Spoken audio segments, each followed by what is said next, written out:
Un gusto, como siempre, que nos acompaña. Está aquí, en el estudio, Aristóteles Núñez. Aristóteles, qué gusto. Buenos días, Ciro. Muy buenos días al auditorio. Un gusto para mí. ¿Listo para la cuarta transformación? Listo para lo que represente, sea, signifique, venga y se relacione con la cuarta transformación. Bueno, vamos a empezar primero con el presidente Peña Nieto. Levanta un poco al final, ya en sus últimos días, cuando ya no sirve para mayor cosa la aprobación, pero bueno, levanta. Hoy en Reforma trae una aprobación del 28%, que no está mal, si comparamos con que llegó a tener 14, 15% hace no mucho, Aristóteles. Se va el presidente Peña Nieto con malos números de aprobación, aunque levante un poco, ya en estas últimas semanas. Sí, tiene que ver también, yo creo, Ciro, con esa nostalgia y esa solidaridad que a veces tiene el mexicano con quien se va o con quien está en un momento pues de salida. El presidente, yo creo que promovió una buena transición con el equipo. Creo que el presidente incluso se replegó mediáticamente, tanto en eventos como en prensa. Hubo un momento en el que salió por el informe de gobierno. De ahí en fuera, creo que fue bastante prudente también en sus declaraciones o en sus participaciones, y eso debe haber repercutido en ese 28%. Bueno, simplemente sí. No veo alguna otra razón o alguna medida sustantiva que haya provocado que la sociedad lo califique mejor. Bueno, el ambiente político está muy tranquilo, Aristóteles. A lo mejor hay preocupación financiera, ahora nos platicas sobre esto. Los problemas sociales siguen estando ahí, la delincuencia, pero la parte política está muy tranquila. Estamos discutiendo el caso de Paco Ignacio Taibo. Sí. Hoy a 24 horas del cambio de gobierno. Está muy tranquila. Está muy tranquilo, Ciro, y se explica muy bien porque quien en su momento provocaba la intranquilidad o eran rijosos, hoy son gobierno o van a ser gobierno. Yo creo que así se explica, y vamos a darles ahora la oportunidad de que ellos, con toda esa ansiedad que tenían siendo oposición, hoy sean intensos en su programa de gobierno. ¿Y lo ves? ¿Has visto buenas señales? No. ¿No las ves? No las veo, por lo menos en la parte económica y financiera no las veo, y no por quienes vayan a ocupar esos cargos, sino porque hay una serie de impulsos y de arranques que tienen algunos legisladores que ponen nerviosos a cualquiera. ¿¿Te parecen arranques de ellos o te parece una estrategia? No creo que sea una estrategia. Garrote, zanahoria. No creo que sea una estrategia. No creo tampoco que sea necesariamente una curva de aprendizaje. Yo creo que es un desorden natural de que tienen que poner en frecuencia a todos estos actores que llegaron con muchos ánimos, con mucha energía, muy desordenados, con muchos impulsos y con menos sensatez. ¿Es puro impulso? Sí, yo creo que es puro impulso. Es decir, en primera, prohibir las comisiones bancarias. Hay un uso del verbo equivocado, quizá regular, y creo que para ello pudieron haber tomado en cuenta a los banqueros. Creo que sí vale la pena revisar, es un tema que debe revisarse. Otro, pretender tocar las reservas internacionales del Banjico. Este señor no tiene ni idea de lo que propuso, y regresar a un sistema mutualista para el manejo de pensiones también no tienen ni la menor idea de lo que propuso, y provoca mucho nerviosismo. No tienen la menor idea, pero generan entusiasmo sí. Entre algunos de ellos. Luego tiene que salir el propio Andrés Manuel López Obrador a decirles tranquilos, no va por ahí. Sí. Queda esa frase, Aristóteles, queda esa frase que será la última de Andrés Manuel López Obrador como presidente electo, cuando dice: le quiero decir a los inversionistas no solo que sus inversiones están seguras, sino que les va a ir muy bien, van a obtener buenos rendimientos. Tuvo que salir a decir eso. ¿Qué día fue? ¿El martes? El martes, Andrés Manuel López. Después de 20 puntos abajo porcentuales el índice de precios y cotizaciones en la bolsa, tuvo que salir el presidente electo a decir eso, y apenas rescató 2.4 ayer. Trae una pérdida la Bolsa Mexicana de Valores. Trae una pérdida acumulada de más de 20%. Yo creo que se tardaron en decirlo, en hacerlo, y yo no creo que los inversionistas estén tranquilos. Mira, si lo duele decirlo, pero es una verdad. Los capitales no tienen patria. Se sabe. Entonces yo creo que en la medida que vayan viendo, ni siquiera el fin de semana van a tener claridad.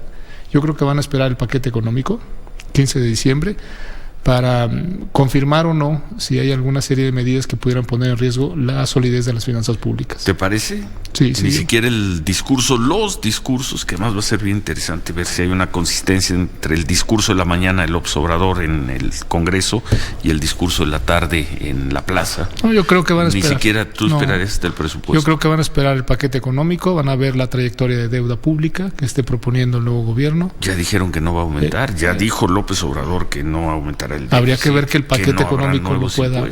Ya dijo todo eso. Habría que ver que el paquete lo pueda confirmar. Todavía tienen, en ese paquete económico debe venir alguna mención sobre, o algún decreto sobre la disminución de IVA y de ISR en la frontera. Sí. Y deben cuantificarla, porque creo que lo van a hacer vía estímulos o vía subsidio. Y eso tiene que estar, en términos de la cuenta pública, debe estar determinado y cuantificado o estimado. ¿Es mucho dinero el que dejaría de ingresar al reducir? ¿En cuánto se reduce? ¿A la mitad? 8% el impuesto al valor agregado y el ISR al 20%. Hablando de empresas, porque nunca han mencionado personas físicas. Personas físicas llegan a tener 35%. Y eso es mucho dinero. Eso podría ser 120 mil millones de pesos en un año. 120 mil millones de pesos es mucho. Es mucho dinero. ¿Es mucho? Es mucho incluso dinero. Para un presupuesto como el de... No, yo creo que... Como el de México, debo confesarte algo, Ciro. Yo creo que el presupuesto aguanta 250 mil millones de pesos por año para poderlos destinar en diferentes programas, haciendo una reorganización de los programas del presupuesto que se tienen. Pero de inicio de saque ya tendría 120 mil menos, y el servicio de la deuda, si siguen con ese nerviosismo, va a provocarles tener otros 60, 70 mil menos, dependiendo de cómo se comporte la tasa de los bonos gubernamentales de deuda. Y ese dinero tendrá que salir de otro lado. Mira, Sir, yo creo que eso es lo que están esperando los inversionistas. ¿Cómo viene el paquete económico en materia de déficit, en materia de deuda? ¿Cómo viene el paquete económico en la estimación de los ingresos que están esperando para el 2019? Y algo bien importante es cómo viene la administración y la política de hidrocarburos, en materia de hidrocarburos. ¿Cómo viene la administración de Pemex? ¿Por ejemplo? Por ejemplo, la necesidad de tener una refinería en Dos Bocas. ¿Necedad? Sí, es una necedad. Mira, México tiene una necesidad de sustituir las importaciones en gasolinas de alrededor de unos 600 mil barriles diarios, y no tiene la materia prima para poderlos refinar. Si quisieras tú suspender la exportación de los barriles que son 1.1 millón de barriles diarios, y con ello refinar gasolinas, apenas estarías logrando 550 mil barriles de gasolina, casi 2 barriles de petróleo te da 1 barril de gasolina, pero te falta diésel y te faltan otros petrolíferos. Una refinería como Dos Bocas, habría que preguntar, pero yo creo que están estimando refinar 25, 30, 40 mil barriles, cuando tú tienes que refinar 1.1 millón. No alcanza, pero sin embargo es un gasto que no necesariamente es el más rentable, no es el más eficiente, y además no se tienen los proyectos. Una refinería no se construye de la noche a la mañana, tienen que hacerse varios proyectos de rentabilidad financiera. Tú serviste, y además pensamos muchos que muy bien, a este gobierno durante 4 años, más o menos 4 años, al frente del SAT. Después fuiste muy crítico con este gobierno todo el último año, y no te veo nada entusiasmado ahora con la Cuarta Transformación, con la llegada del gobierno de Andrés Manuel López Obrador. Tampoco lo estaba unos meses atrás. Sí, no lo estabas, pero... Mira, yo creo que me he contagiado de un temor natural que no tiene que ver con el nuevo gobierno necesariamente, sino que los mexicanos no hemos abierto los ojos para poner la plataforma que nos permita tener un mejor futuro, Ciro. Y lo digo de manera muy clara. Mira, México tiene 124 millones de habitantes, de los cuales la mitad o está en la informalidad o no trabaja. No contribuye a las instituciones de vivienda, a las instituciones de salud y tampoco a las de retiro. Es decir, tenemos un bono demográfico muy grande con muchos jóvenes que le va a dar a México un empuje quizá 3 décadas, pero después vamos a vivir un colapso con la Cuarta Transformación y sin la Cuarta Transformación. Vienes muy escéptico, Aristóteles. Sí. Esta mañana. Prefiero ser así y después convencerme de que las cosas van muy bien y poderlo celebrar. No te vemos nada entusiasmado. Yo quisiera. Con el cambio. Tú que fuiste muy crítico con el final de este gobierno, Aristóteles. Fuiste muy crítico incluso durante la campaña. Sí. Con tu amigo, porque es tu amigo, José Antonio Meade. Es mi hermano. tu hermano José Antonio Meade, y fuiste muy crítico. Sí. Mira, yo creo que decir la verdad ha sido incómodo para algunos, pero para mí ha sido una premisa de vida, tratar de enfrentar los hechos como son. Yo quisiera, dentro de ese escepticismo, encontrar algunos visos en la realidad actual, unos visos que me dieran motivo para estar tranquilo o para poder transmitir tranquilidad, pero no los encuentro, Ciro. Mira, cancelaron el aeropuerto de la Ciudad de México. Yo quisiera ver quién va a ser el valiente, el funcionario público valiente en que va a firmar la cancelación, porque ese señor va a configurar un daño al erario público. Y eso en su momento va a implicar rendir cuentas. Paréntesis, si me permites, el lunes o el martes hablamos con quien a partir del sábado va a ser director del grupo aeroportuario, y jugó malabar, Le hicimos esa pregunta y dijo, no, las obras van a seguir porque tienen que seguir, que no se pueden levantar unas losas, no se puede parar esto, entonces vamos a ver. Pero justo lo que estás diciendo, él no afirmó el primer minuto del sábado, se paran las obras. No se van a poder parar. Y ve qué teatro del absurdo, ve qué cosa tan absurda. Bueno, esos son... La obra se hace, pierde por una consulta, por una decisión del presidente, se sigue trabajando hasta el 30 de noviembre, lo cual ya era un absurdo. Pero no solo eso, se va a seguir trabajando, por lo menos ya con 2 meses. El gobierno del López Obrador. Por lo menos 2 meses se va a seguir trabajando y hay que esperar al valiente que va a firmar la cancelación. Pues tendrá que ser el presidente de la República. No tiene esa competencia. Tendrá que ser, ¿quién? El secretario de Comunicaciones y Transportes. Va a ser un segundo nivel o tercer nivel en el grupo aeroportuario. Quiero ver quién se lo dice. Ni siquiera el director del grupo aeroportuario. Quizá él la anuncie, pero alguien la va a firmar y esa persona puede configurar un daño al erario público. ¿Tanto así? Sí. Bueno, perdón, te interrumpí. Mira, hablabas del... Hay otro tema bien interesante, el Tren Maya. Yo creo que el tren puede ser una obra emblemática que va a dejar para la memoria la gestión de Andrés Manuel en el sureste. Creo que va a ser rentable políticamente, pero no va a ser rentable financieramente. O sea, no hay un tren en el mundo que sea autosustentable financieramente. Y pues me imagino que lo que está buscando es aprovechar todo ese atractivo turístico que representa los visitantes que llegan a Cancún, a Quintana Roo, para que bajen a toda la zona del sureste en un tren. Entonces no es una obra para quien hoy está muy necesitado, quizá por los servicios, el comercio, que genere empleos y eso pueda producir un desarrollo en esa zona. No creo que sea la mejor apuesta financieramente. Va a ser un tren al que nos vamos a querer subir todos, pero no necesariamente va a ser rentable financieramente. Y eso también lo leen los inversionistas. Los inversionistas quieren ganar todo el tiempo, no quieren venir a perder. Ahora, revisando la consulta del fin de semana, lo que ha dicho Andrés Manuel López Obrador, va a ser un gobierno que va a salir a regalar dinero, punto. Sí. A regalar dinero. Sí. A lo mejor esto va a corregir problemas sociales, nos va a traer estabilidad, qué sé yo.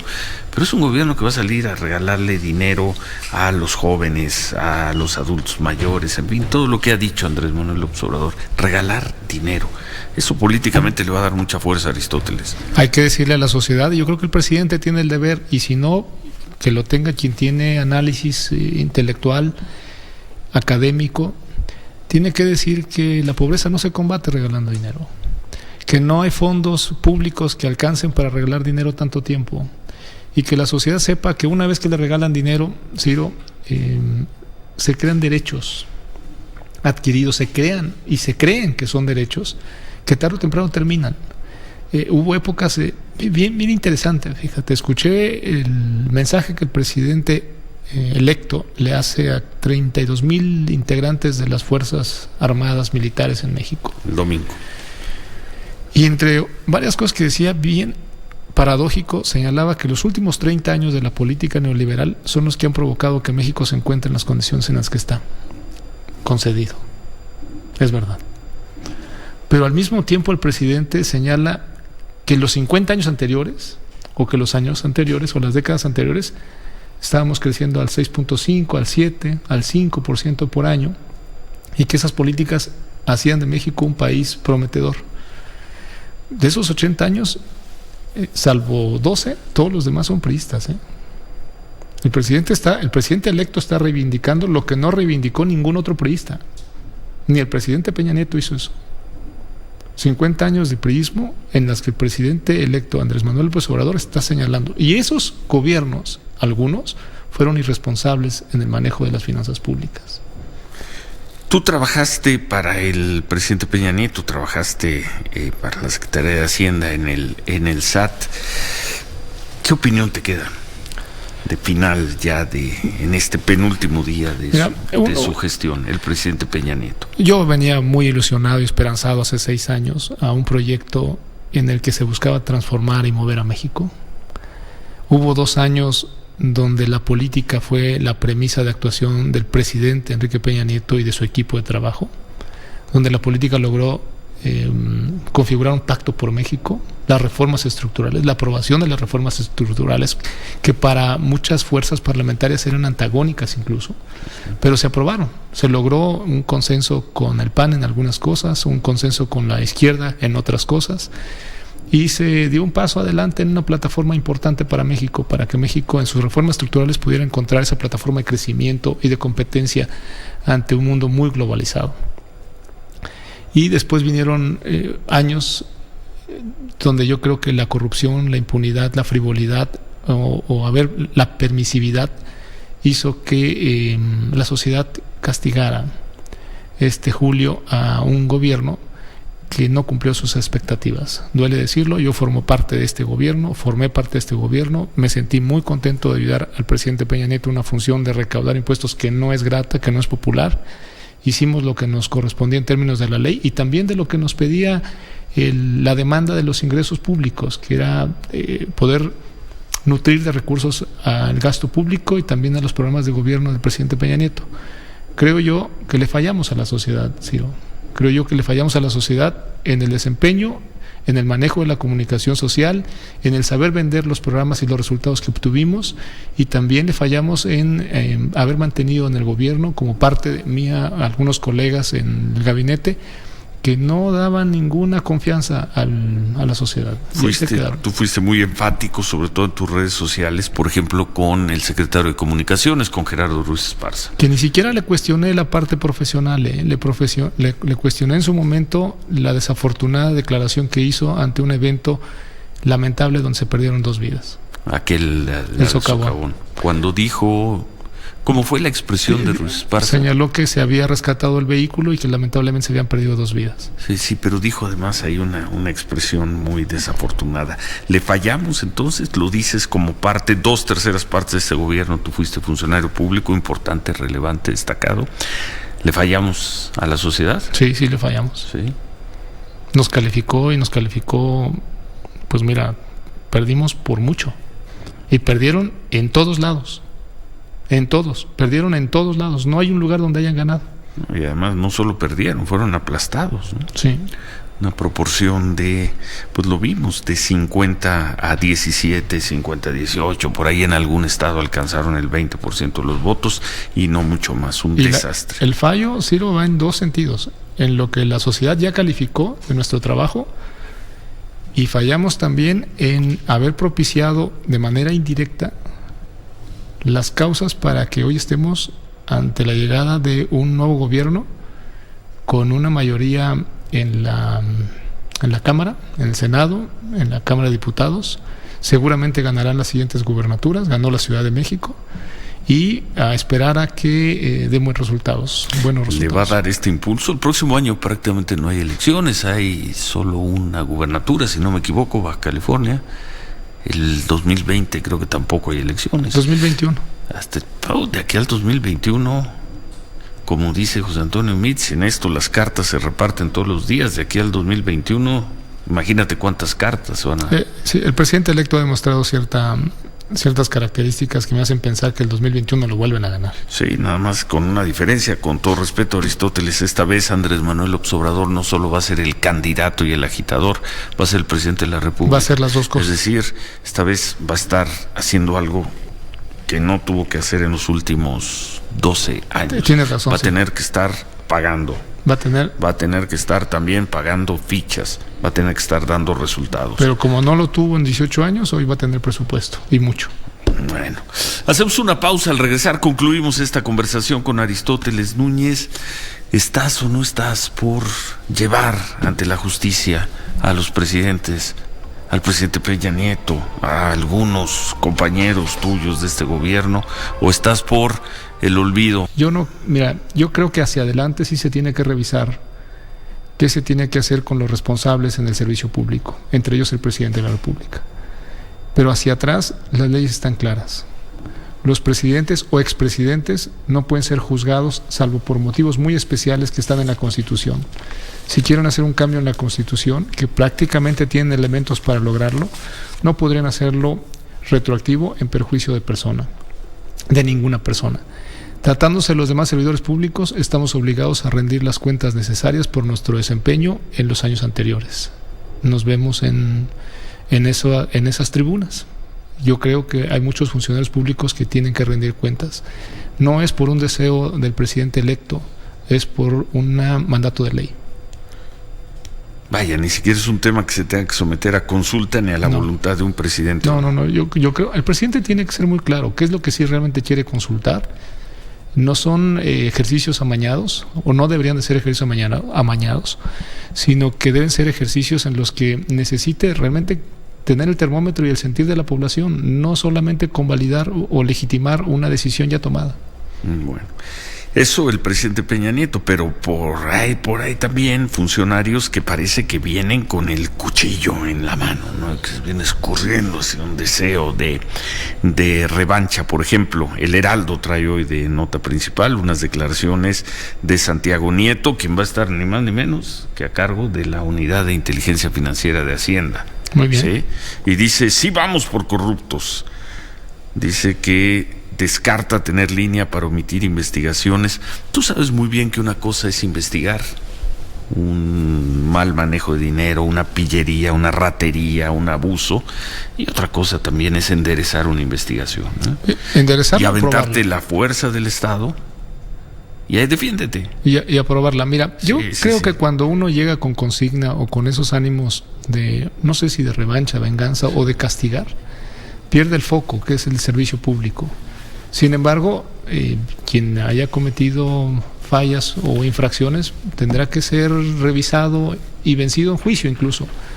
Yo lo que invitaría a muchos de los funcionarios públicos que van a llegar es que, si bien es cierto, tienen ese deber, que no se les olvide el principal, que es servir. Llegan a una función de servicio público y están esperando, la sociedad está esperando que haya un mejor rendimiento del gobierno. Pero luego se les olvida, Aristóteles. Llegan, se sientan en el poder, dicen, ¿a poco puedo tocar este botón y pasa esto? ¿A poco puedo jalar esta palanca y sale esto? Si les sirve una elección propia, les puedo decir que esto no dura más de 6 años, o máximo 6 años. Y a veces ni siquiera eso. No, a mí me duró 3 años, 9 meses y tuve que ser prudente y mesurado. Bueno, pues Aristóteles, un gusto siempre. Ojalá de alguna manera sigamos cerca. Vamos a ver qué nos depara, ¿no? Qué nos depara la actividad pública, qué nos depara la vida también a partir del sábado. Pero pues ojalá estemos, mantengamos cerca. Con mucho gusto. Siempre es un gusto, siempre es un lujo escuchar tu claridad, tu rotundidad, ¿no? A la hora de hacer las afirmaciones, poco común en nuestra vida pública. Gracias, Ciro, por toda la oportunidad, y déjame expresar para aquellos que en su momento se sienten agredidos o tienen en la boca la ofensa, le deseo el mejor de los éxitos al presidente electo Andrés Manuel López Obrador, el mejor. Sí, creo que se lo deseamos. Por México, todos. por toda su lucha social que ha tenido durante muchos años, y porque creo que es algo que ya México está esperando, que tengamos un buen gobierno. Y porque además, si este gobierno hace agua pronto, ¿cuál es el plan B? No tenemos. ¿Quién entraría al rescate? No hay plan B. ¿No? ¿Quién sería el López Obrador de López Obrador? Hoy no se ve. No, y de los que se ven, prefiero que se quede el que está. Sí. De plano. Sí. No, pues ojalá, coincidimos, ojalá le vaya bien. Muy buenos días, Ciro. Manuel López Obrador. Vamos a ver esto que hablabas de las primeras señales. Vamos a ver si el sábado no sale con un discurso más o menos institucional, más o menos republicano, más o menos responsable en la Cámara, en la mañana, y en la tarde sale con otro. Mira, vamos a ver si lo ponen a leer o improvisa. Yo creo que va a leer. Él pocas veces ha leído. Está bien, sí. Sí, vamos a ver, desde ahí vamos a ver. Bueno. Muchas gracias a Aristóteles Núñez. Gracias por estar con nosotros hoy aquí esta mañana. Suerte en lo que venga también Igualmente para ti.